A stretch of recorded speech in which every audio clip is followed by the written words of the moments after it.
I'll take my own top off after that. Your next comic is a great comedian. We love having this comedian here every time they come. Please give it up for Elvis Belmont. Give it up for Elvis!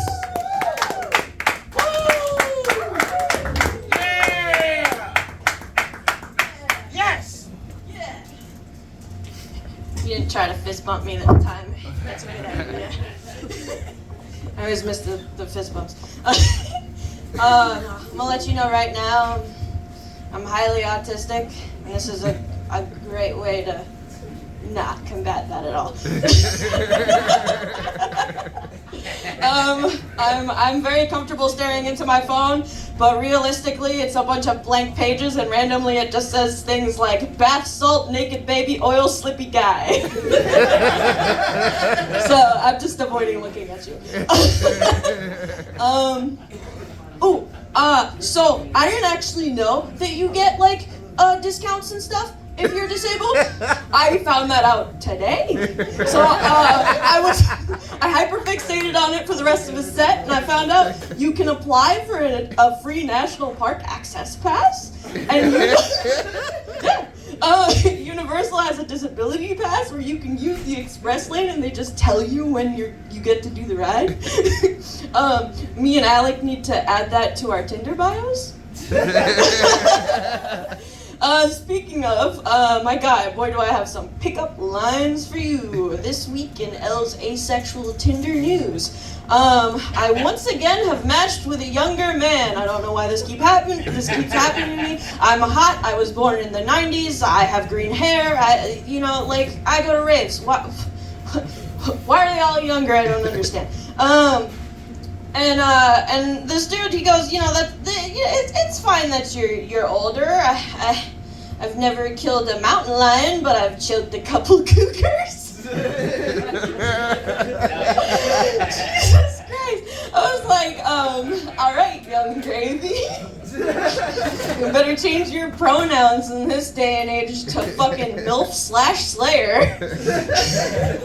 He said, no, I'm a single mom eviscerator, and I said, whoa, man, I don't think that means what you think that means. And he was like, did you just use a Princess Bride reference on me? And I was like, fuck yeah, I did. I'm glad you know, even though you're younger, you fucking bitch. Oh yeah, speaking of hyperfixations that I've carried on to this week, baby oil slippy guy. You guys weren't here, but there's this dude, this was, I don't know, maybe like 2006. Florida man, it runs around on some bath salts and eats a bunch of people's faces, and he's fucking, butt-ass naked, covered in baby oil, so they couldn't fucking catch him. He inspired the lives of many other men after that, including part 2. You wouldn't even guess this fucking title. Naked, bloody, and slippery. Florida man covered in grease arrested after breaking into homes. 2016. Pretty much everything was the same except he didn't eat anybody's faces. He said he was entirely inspired by that guy. But he covered himself in peppermint oil instead of baby oil because he was feeling spicy.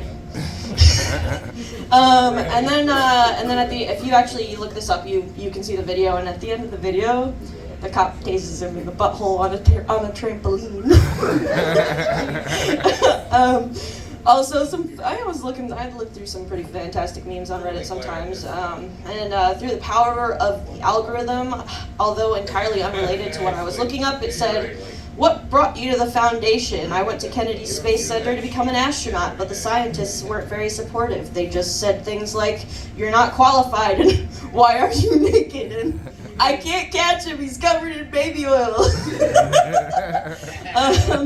If you don't know what the foundation is, speaking of hyperfixations, SCP Foundation files. It's like creepypasta, but it's like newer, without, there isn't the token creepypasta sort of gay man voice. They got like trees with vagina hands and scientists fucking mythical beast gods / whatever. Spoilers, we find out they weren't scientists all along. They end up being SCPs too. have you guys ever been in a ball pit like by yourself at Chuck E. Cheese or some shit, and like feel like there's like you get a little scared because you're alone in there, and like you feel like something's gonna drag you under, or she's like you know, there's an SCP for that. It's 6059. You know, he kind of reminds me of like a dirty Elmo who thinks he's God and demands pizza or he'll throw a fit, which I thought to myself, isn't that just a regular child? Plot twist, all children are SCPs, our own special little monsters. If you get a case file for them in real life, though, it's not SCP, it's CPS. I'm about to talk really fast, so get ready. Believe this shit I've gotten into this week. My friend died, I almost died. I got straight into a predatory urge to attack some anti-abortion people. I had an argument with a teacher that came to a pretty nice conclusion. I crunched numbers, I got really manic, I did stand up, got recorded for the first time, posted that. Did work stuff, played Fortnite's new season a little bit, found out somebody who tried to kill me got their karma served, haha. Had a nice conversation with my brother and a sort of civil conversation with my conservative grandfather. A couple friends called me, paid some bills, got paid, school, I don't know. Man, there's more, but I feel that kind of sums it up. Anybody, any questions? No? Alright, Ty! One more time for Elvis, everybody. Thank you for coming by, Elvis. Hell yeah.